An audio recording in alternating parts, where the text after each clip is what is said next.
again, the common ones probably would be knee, neck, and lower back. So if you can touch upon these three are most definitely, I think, existing between the Yeah, group. So yeah. if you can touch upon these.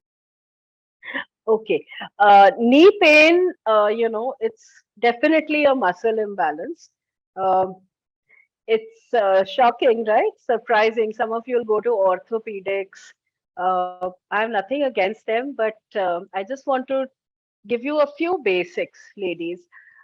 Whenever you have a pain, don't visit surgeons. Yeah.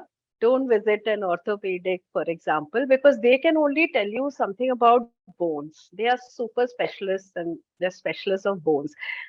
The person you should be going to is a physiotherapist or an exercise specialist. They are the ones who can fix it. A knee pain is it's something that can be that actually happens because your muscles are not strong. We have these muscles in our legs, in our thighs. Okay, I'm using layman's terms here.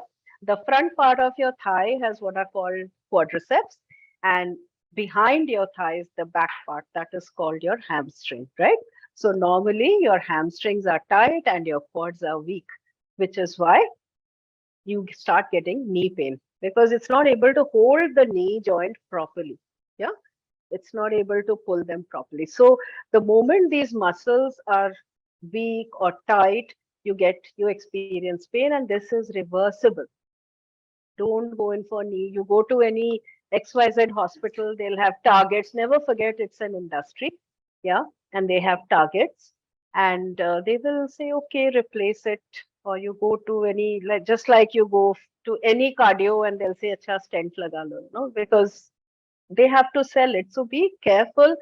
Don't get into all this. Start exercising. That is the first step. If you exercise correctly, you can actually reverse this problem. Same goes with your back. If you have a weak back, it is not because of the back, it is because you have a very weak core. Your core muscles are weak. So you need to do strengthening of your core muscles. Okay. So knee pain, typically you need to relax the hamstrings and you need to strengthen your quads. Okay. So you need to get into a structured program which can help you build strength and get your muscles back in shape. The third one, Ananta, what was the third one? Neck. Neck. Yeah.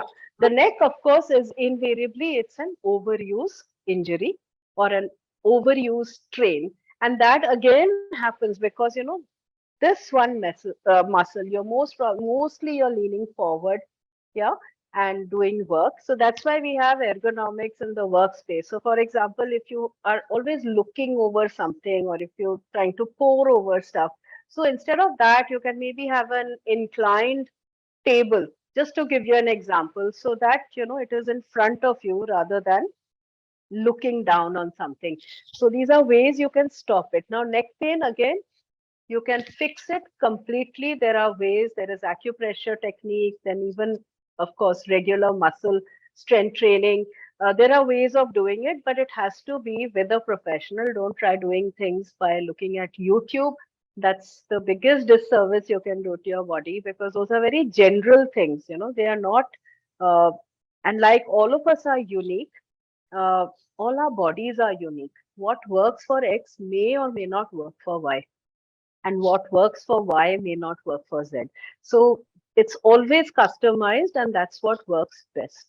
So the bottom line is that all these aches and pains can be reversed. That's the good news, right? We should be excited and don't get into surgeries and fix your muscles, get into an exercise program. This is actually, I would say, non-negotiable. And how much exercise do we need?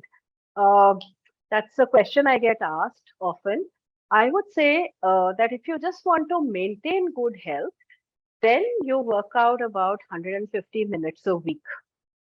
150 minutes a week is only to give you health benefits.